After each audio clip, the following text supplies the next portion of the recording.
We were his last stop before fusion. He wanted to avoid surgery, so he came in to see us. So this is a good story or a good case study because there's 3 or 4 different things happening here I think you can learn from.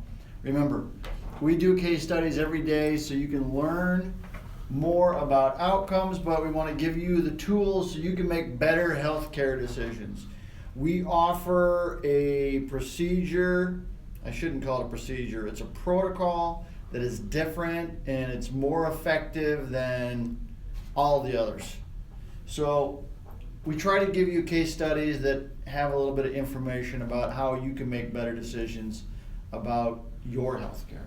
Doctors are not obligated to report results. Because of that, you don't always know what's best for your condition. Now, his case study, he was 42 years old.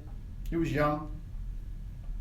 Not a kid, but he was young, middle, 42. Back pain and sciatica, and he had it for 1 year. Now, before he came to see us, he had seen typical course of care. This is kind of how it happens. Went to a physical therapy, didn't get better, thought, you know what, I'll try a chiropractor. Went to a chiropractor, didn't get any better, wound up getting cortisone injections. Now, we did a case study the other day where we talked a little bit more about cortisone and the effect of cortisone. Cortisone has a 50% success rate and 21% likelihood of getting a fracture after an injection. So this is the outcome, and this is the secondary consequence. So if you choose cortisone, this is kind of what you expect for your outcomes. Just these are standards. It's in the medical literature, you can look it up. But this is kind of what you can expect for that type of therapy. Now, because he had failed all these, he wound up in the office of a surgeon. And while he was in the surgeon said, you know what? You have a degenerated disc. Degenerated disc is where the disc breaks down, vertebrae get closer together, starts to pinch the nerve. Typically, surgery of choice for the degenerated disc is a fusion. He was offered a fusion. Now, what do we know about fusions? About a 50% success rate. And actually, I've heard from a surgeon that it's less than that. Decrease in the pain. So if it works, you're looking at maybe a 60% decrease in pain. And 20% of the time after you've had one fusion, you need another fusion. So there's a 20% rate of getting another fusion after the first one. So this is what your expected outcomes are for fusion. We talked about the injections, we talked about the fusion, and we're going to talk a little bit more tomorrow about fusions and what you can expect. Because there's more fusions done now than ever before, and sometimes they're done in situations where it's elective. And elective means you don't need it, but you have it by choice, and the consequences sometimes can be devastating. So, patient came in to see us. We have a 9-step solution, and during that, one of the 9 steps is to exactly identify what is causing the pinching of the nerve, which is sciatica. Sciatica is a pinching of the nerve. So, gave him an MRI, gave him a weight-bearing MRI so we could exactly see what's going on with the disc. He had a degenerated disc, he had a bulging disc, and those are both causing his sciatica. Sciatica is the pain down the leg. We talked about that. Sciatica nerve is the longest nerve, and it is the largest nerve. It's about the size of your thumb. And when it gets pinched, it hurts a lot. So the degenerated disc, what happens, we talked about this briefly, is the disc breaks down, vertebrae get closer together and start to pinch that nerve as it exits through the opening. That's the degenerated disc. Bulging disc is kind of like a flat tire, where the tire starts to flatten out a little bit, and as it flattens out, it starts to push into the spinal canal. And he was getting a little bit of the bulging disc as well, kind of the flat tire. It wasn't quite herniated, but more of a flat tire. Just kind of running out of air. And that's compromising his spinal nerve. Came in to see us. Here's what we found.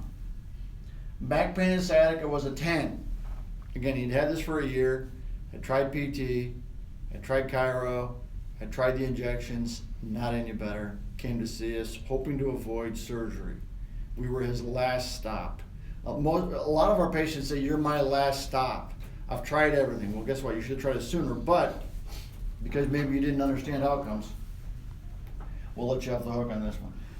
So he started at a 10 and his oswestry was a 48, and the one thing we know about oswestries is anything above 40 for a long period of time is a surgical candidate. Absolutely 100%. I had seen the surgeon, so we know he was a surgical candidate.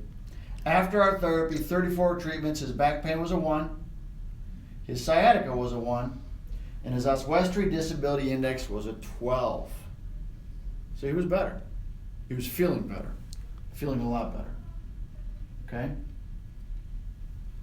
Anything below, 12, closer to 10, the better. But, he definitely was able to live his life without any major problems at all.